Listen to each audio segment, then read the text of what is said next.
দেশ এবং দেশের বাহির থেকে যারা দেখছেন এবং শুনছেন, সকলের প্রতি আমার অন্তরের অন্তরস্থল থেকে মোবারকবাদ ও সালাম। আসসালামু আলাইকুম ওয়া রাহমাতুল্লাহি ওয়া বারাকাতুহু।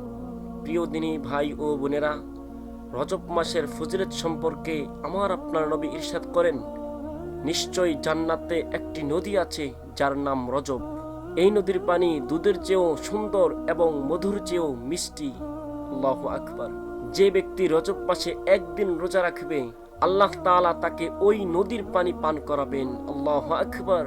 নবী করিম সাল্লাল্লাহু আলাইহি ওয়াসাল্লাম আরো বলেন, যে ব্যক্তি রজব মাসে একদিন রোজা রাখলো সে যেন 1 বছর রোজা রাখলো। সুবহানাল্লাহ।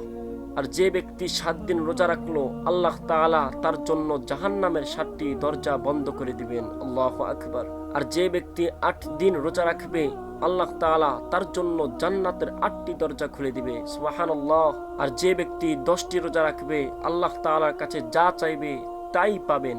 আল্লাহু আকবার। আর যে ব্যক্তি 15টি রোজা রাখবে, আসমান থেকে আহ্বানকারী আহ্বান করবে, তোমার পূর্বের সব গুনাহ ক্ষমা করে দেওয়া হয়েছে।